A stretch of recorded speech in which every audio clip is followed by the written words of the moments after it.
नमस्कार दोस्तों, आज हम डिस्कस करेंगे फेसबुक के थ्रू ऑर्गेनिक लीड कैसे जनरेट करते हैं।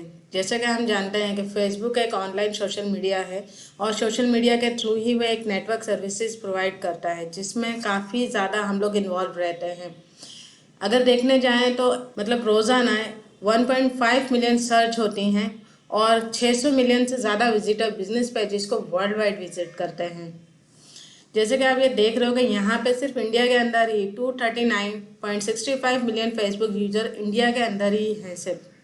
जी हाँ, है ना अमेजिंग बात। ऐसे तो फेसबुक जो है वो गूगल को कॉम्पीट नहीं कर सकता एज अ सर्च इंजन, लेकिन फिर भी ज़्यादातर जो ब्रांड हैं वो अपनी ऑर्गेनिक फेसबुक मार्केटिंग के ऊपर ज़्यादा ऑप्टिमाइज करती हैं। अगर हम इसमें डीपली जाएँ तो उनका जो कंटेंट होता है मार्केटिंग करने में फेसबुक यूज़र्स के लिए बहुत हेल्प करता है। मैक्सिमम जो ब्रांड्स होती हैं वो उनकी मार्केटिंग प्लानिंग कुछ इस तरीके से करती हैं कि उनके कंटेंट और फेसबुक यूज़र के बीच में एक इंटरेक्शन बना रहे।